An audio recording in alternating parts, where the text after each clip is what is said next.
and welcome back to my channel. Today I'm going to be making an illustration based off a book I love called The Secret Garden. So let's get into the video.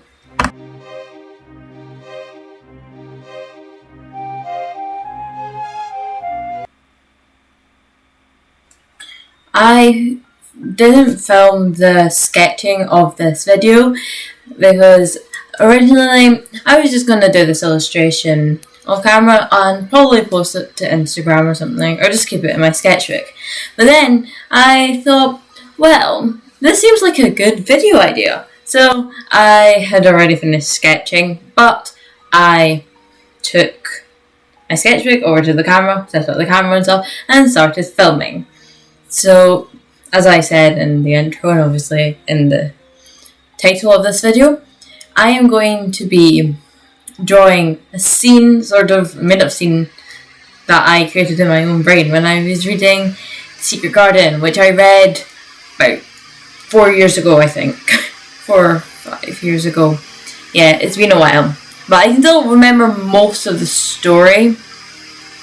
But it has been quite a while since I originally read this book. I think I read it again like 2 years ago or something, but it's been a while.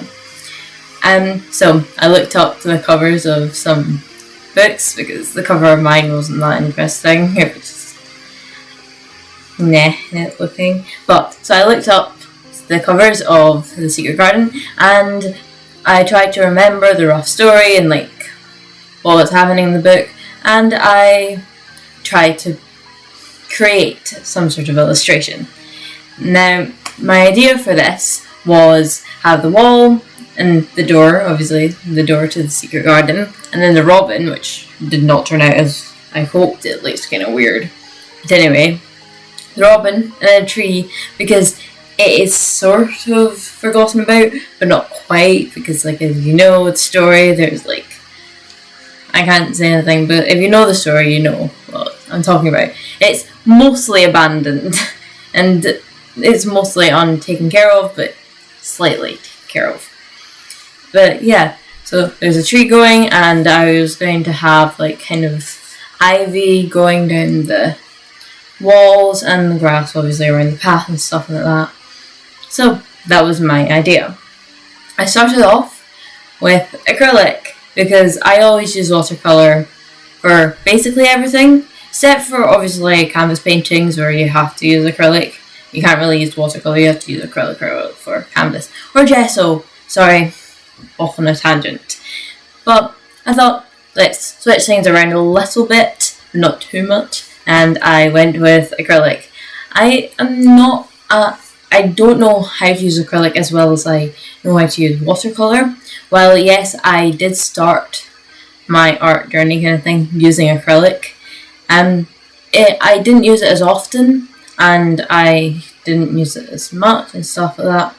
But also, I don't use it as often now, and I've forgotten a lot of the techniques to use with acrylic, and mainly know how to work with watercolour. So if you watch me painting here, you can see that I am trying to work with the acrylics as I would work with watercolour, and it doesn't quite work the same. Especially like if you have with watercolour, you put down a line of water and you put a little bit of the watercolour in it, it will spread like crazy. With acrylic, it doesn't work that way as well. You can do that, but it's not the same.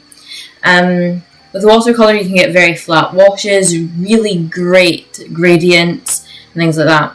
With acrylic, it's harder to get a flat wash. You can really see the brush texture as you're like painting it on, and it dries. It dries a little bit slower, but it's harder to blend because with watercolour, if you put down a wet square, put the colour or the wet shape, and then to put the cool colours, they will just nab that, or not as well. So I was struggling a little bit with this. You can tell that you can really see my brush strokes. It's not what I really want. I also struggled a little bit with the colour thing, because acrylic dries a lot darker than watercolour does. So my acrylic paintings always look very dark, while my watercolor paintings look a little bit lighter. So yeah, I still prefer working in watercolor. Another thing I used to work in when I was younger was coloured pencils, and I think I am going to do a video on me working in coloured pencils again, because I haven't worked in coloured pencils in so long. Like I basically just, like, if I want to sit down and draw, I will immediately pick up my watercolour palette and my watercolour brushes and my watercolour sketchbook and paint. Like, I kind of lost the way I used to colour in and draw with pencils or like do acrylic paintings. I lost a lot of the techniques from that, and I also lost the initiative to do that. So I definitely need to go back and revisit those old mediums that I used to love working in so much. But I like the idea of doing this, getting a book I liked or a movie I liked, and you can see this in my last few videos, but getting things I really enjoyed, like entertainment I loved taking part in, kind of, and making illustrations from them. This, for me, is definitely not movies, it's generally books, because I am basically a bookworm, or a book dragon, more like, but, and I like doing this. But one thing, the ones I've done first till now have not been my best pieces of work. I feel like this might be, because if I want it to look like the picture I have in my head, I can't really use reference photos, because all the reference photos will be of pictures from the movie or the front cover, and it's not quite what's always in your head. Like, when you read a passage, the way they phrase that will look different in everyone's head. So even if another artist has recreated the exact scene, it will look different from the way you've imagined it. That's just how it works. So it's very hard to get reference photos, and I love working off reference photos a lot. I mean, I can work without them, but my drawings never turn out as well. So I definitely need reference photos, and for this I did have a couple of reference photos I had like kind of blended together, but it still isn't quite the same. Also, I still struggle with, when I'm filming, while I will have my reference photo, I will be very hyper focused, and if my camera's filming, am I in frame, and can you see like the mess on my desk? Is this working? Is that working? Is the lighting on? It's like that. That a lot of the time I'm not as much focus on the actual art or what the reference photo actually looks like. I'm often thinking, do I look weird, like touching the paint and stuff, like checking and like wiping little bits of paint away, or like using tissue paper to like dry out where I put too much water, or like drying out my paintbrushes, and all of these things are going through my brain at that moment, that I am not really thinking as much about my reference photo of my painting. Is the lighting correct in my painting? Like, am I showing this properly? Am I using the right proportions? Does it look strange? Stuff like that. I am very hyper focused on filming, which is why a lot of the time my best paintings are shown on Instagram, because I just do the art and then I just take a photo. Sometimes I've done a couple of videos or reels over there, but mainly I'm not actually painting on camera. While with YouTube, you kind of need to do it on camera. So yeah, I'm often a lot more focused on other things, so the art's not as great. I mean, one thing that I could do to fix this would be to post videos less often.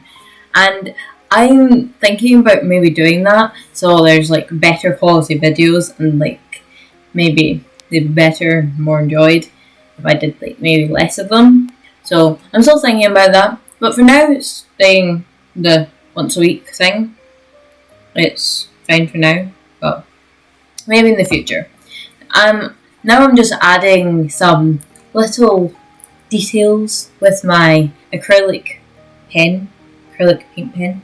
This is amazing. I love acrylic paint pens. I really need to replace my white one, Posca one, because it's basically almost finished. This silver one, I love using it. It's like metallic, and I used it in quite a few of my earlier paintings in the sketchbook, but I haven't used it for a while, so I took it out of its drawer, shook it off a bit, and used it. And gosh, it's like I just used for like the handle of the door and some of the brickwork and stuff like that, and I love it. But yeah, that's probably my favorite thing. Just the fact that you move it and like shiny. I tried to put in a little key lock, and the painting's basically finished. If you enjoyed this video, please like and subscribe if you haven't already. And if you have any other ideas for me to do, or any books you want me to paint scenes from, please tell me in the comments. And I'll see you guys next week. Goodbye! Also, I'm moving my hands, and even though I know you can't see me move my hands, I'm still moving them all over the place. I hate to work on this, it's a bit weird. Anyway, goodbye!